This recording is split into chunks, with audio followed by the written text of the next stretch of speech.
Carlos Berbel lleva impartiendo clases sobre comunicación institucional y jurídica desde el comienzo de nuestros másteres universitarios en comunicación política y empresarial. Actualmente dirige el prestigioso diario digital especializado en noticias jurídicas y bufetes de abogados Confilegal, y además cuenta con una amplia experiencia como asesor de comunicación e imagen del Consejo General del Poder Judicial y del Tribunal Supremo. Ha sido también consultor internacional y redactor y ha colaborado en radio y televisión y varias emisoras de radio de primer nivel. Buen currículum, Carlos. Buenos días. ¿Qué tal? Buenos días. Bueno, la vida, cuando tú lleves el tiempo que llevo yo en esto de la comunicación, pues seguramente tendrás un currículum mucho más grande que el mío. O sea que, bueno, tiene su mérito, pero es el producto de mucho tiempo trabajando, lógico. Sí. Bueno, usted es uno de los mayores expertos en comunicación institucional y jurídica de España. En el máster de comunicación, pues imparte clases sobre esa disciplina. ¿Qué temas aborda? ¿Qué les aporta a los alumnos dominar este tipo de comunicación?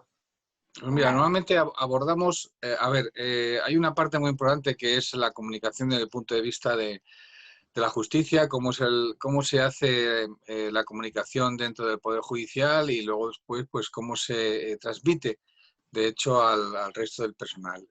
Lo que hacemos en el máster es dar las bases, el conocimiento, que es tremendamente desconocido, porque de hecho cuando yo comencé en el Consejo General del Poder Judicial, allí por 2003, y es cuando elaboramos la política de comunicación, lo que hoy en día se está viendo en estos momentos. Es decir, cómo opera hoy en día el Poder Judicial español, pues las piedras, la construcción de aquello de lo que es hoy, la pusimos mi equipo y yo. Y bueno, es una consecuencia, por ejemplo, muy directa, muy clara de lo que supuso aquello, pues ha sido el juicio del proceso. Es decir, la entrada de las cámaras de televisión en los juicios españoles hasta prácticamente 2004 no estuvo santificada, vamos a llamarlo así, por el Tribunal Constitucional, y a partir de ahí nosotros hicimos todo lo posible para que hoy España tenga uno de los poderes judiciales más transparentes. Pero no solamente eso, sino que también facilitamos, pues en esa vis de la transparencia, las vías para que la ciudadanía, a través de los periodistas y demás, pues tuvieran acceso a toda la información judicial que en estos momentos se está produciendo. Bueno, es una información muy específica en la cual pues también entramos a valorar pues lo que hoy en día se llaman fake news, las noticias falseadas, como pues desde el punto de vista político también pues utiliza todo tipo de esto de tretas o artimañas o artilugios y demás para crear un estado de opinión. Quiero decir que son exactamente pues dos jornadas, pero dos jornadas muy, muy intensas en las cuales pues, revelamos los secretos de cómo funciona el sistema relacionado con la justicia, la comunicación relacionada con la justicia. Vale. Desde el 2014, como ya hemos dicho, dirige el exitoso diario digital Confilegal. ¿Cuáles son las claves pues, necesarias para que tu medio llegue a ser un medio con tanto éxito?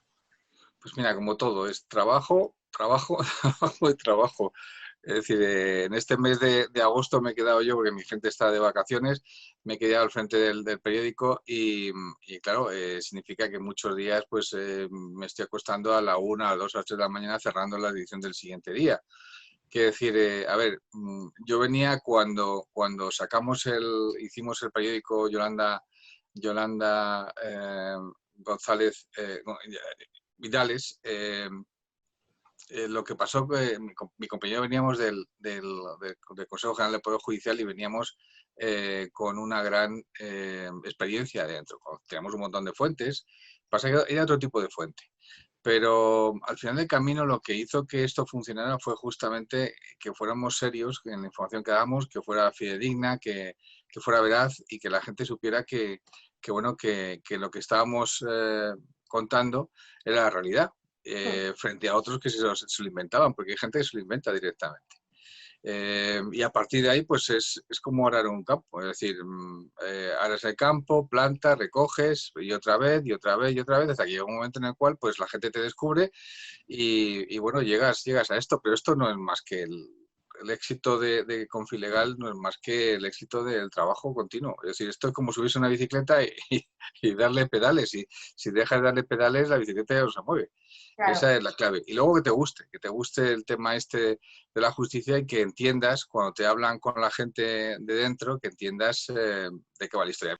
Vamos, que como recomendación a nuestros alumnos le podemos decir que todo éxito tiene pues mucho esfuerzo y veracidad ante todo, ¿no? Y tiene parte de suerte también.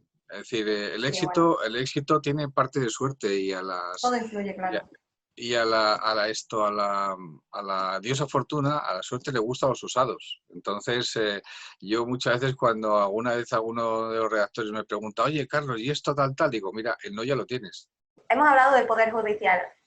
Ujú. Tienes experiencia allí de más de 10 años. Sí, ¿Cuáles de son las 10 años. responsabilidades, sí, de su puesto? ¿Cómo fue pues, una experiencia que a priori pues, la podemos considerar tan Pues interesante? mira, yo venía en aquel momento, en un momento de mi vida muy, muy curioso, porque Ana Rosa Quintana me había contratado para trabajar en el programa de la tarde, que en ese momento eh, venía, lo hacían en Antena 3 Televisión, para hacer principalmente cosas de justicia y cosas y sucesos.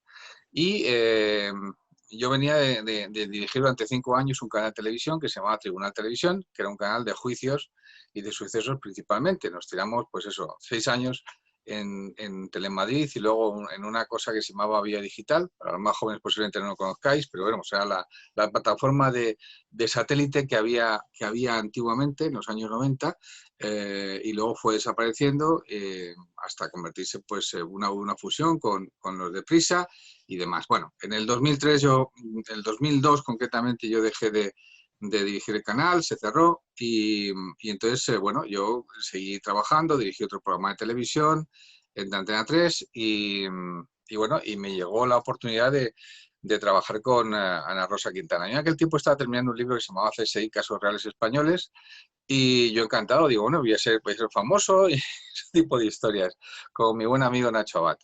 Eh, pero en esto se me cruzó la posibilidad de trabajar para el Consejo General del Poder Judicial como asesor de imagen de la justicia. Hombre, fuimos 13 personas y me cogieron a mí y me dieron la posibilidad de construir la política de comunicación que hoy en día impera en el Poder Judicial, en el Consejo General del Poder Judicial y en todos los órganos judiciales.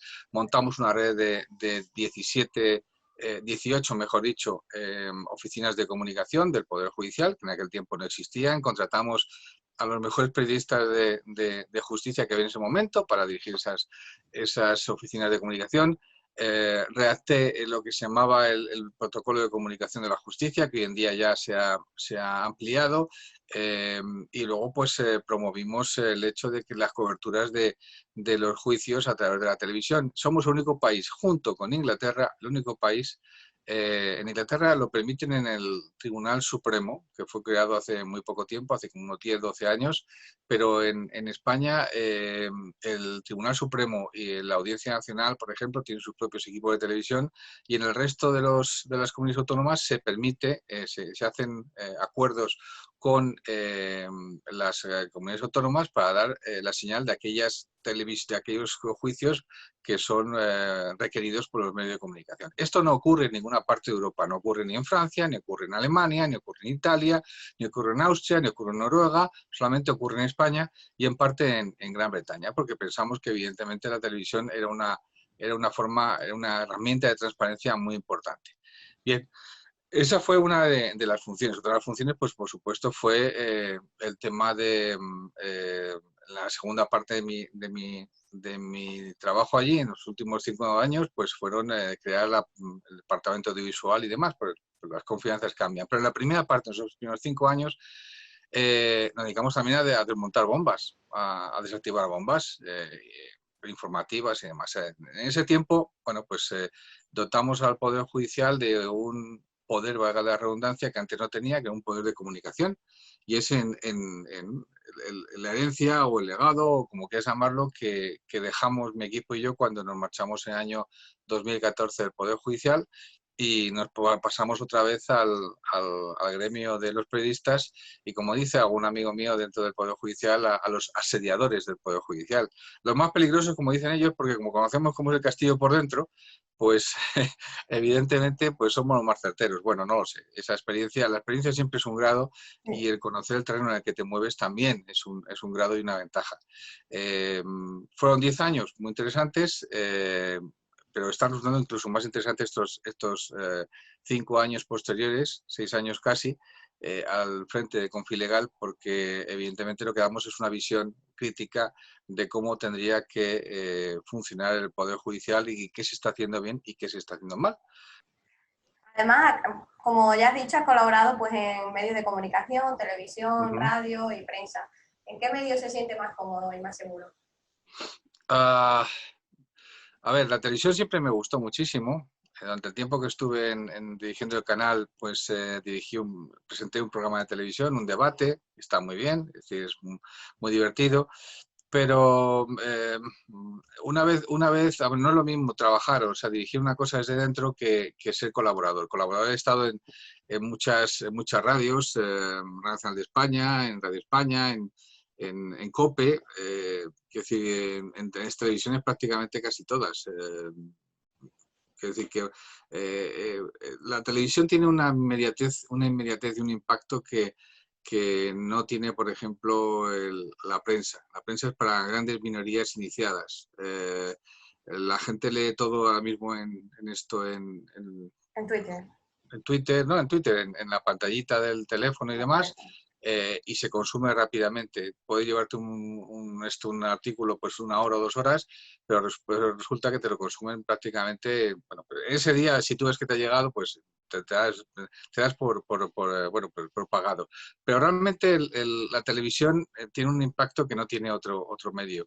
La radio es increíble, te sientes la radio es una droga, es decir, si te gusta mucho la radio, te vas a dar cuenta que tiene un impacto también importante, aunque menor que la televisión, pero la televisión tiene un impacto completo e influye y queda más en la mente de la gente.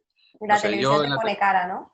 la Digamos. televisión te pone cara. O sea, lo que pasa es que cuando tú te quieres dedicar a esto de la comunicación, tienes que saber muy bien qué es lo que quieres. Es decir, tú quieres ser, como decía yo una compañera, si quieres ser artista, tienes que tener muy claro que quieres ser artista. Es decir, que quieres salir en la pantalla, que quieres presentar, que te vea todo el mundo, tal, tienes que centrarte en eso. Es decir, lo que no tiene sentido es que quieras estar en segundo plano y te obliguen a estar en primero. Tienes que tener una decisión. Pero la televisión no son los que solamente aparecen en la televisión, es decir, es la gente que está detrás del motor, eso realmente es lo importante. Y hay una cosa muy interesante que es cómo manejar todo eso. Eso es un oficio, o sea, no es algo que te enseñan en la facultad. A mí me hace mucha gracia, por ejemplo, perdona que se me vaya, porque cada vez que montábamos un programa de televisión y íbamos a sacar y demás, el día anterior, irreductiblemente en todos los programas que he estado, eh, resulta que siempre dice, bueno, esto no va a salir, esto no va a salir. Mentira. Es decir, al final sale. Al final, no digo que esté como esté, va a salir lo mejor que va a poder salir, pero siempre sale. Porque cuando un grupo de gente pone su voluntad en sacar una cosa, aunque no tengan nada, aquella cosa sale.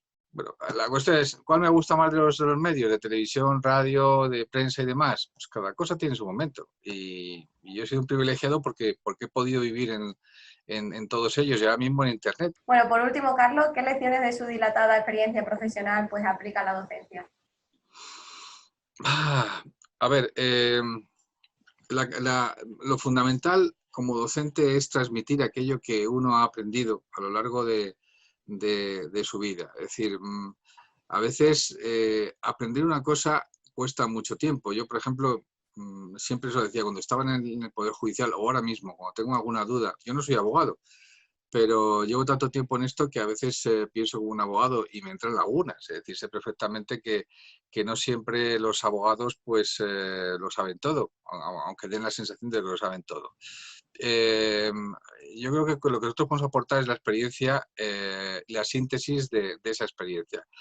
Te pongo un ejemplo. Cuando tengo alguna duda muy importante sobre algo, tengo la capacidad de poder llamar a gente muy importante y que en 5 minutos me den una lección, en 5 minutos, de algo muy complejo, de una forma muy simple para que yo lo entienda.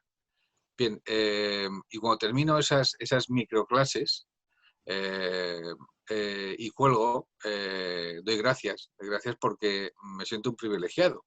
Bien, nosotros en nuestra experiencia en el máster hacemos eso mismo, pero hacemos concentrado, son dos sesiones en la cual le damos al alumno esa concentración de conocimiento y de experiencia que de otra forma les costaría años posiblemente conseguirla. Es decir, eso es la gran aportación, que es el oro de este máster. Pues muchas gracias, Carlos, por explicarnos su dilatada experiencia y enseñarnos un poco más de la comunicación institucional. Ok, un Hasta placer. pronto.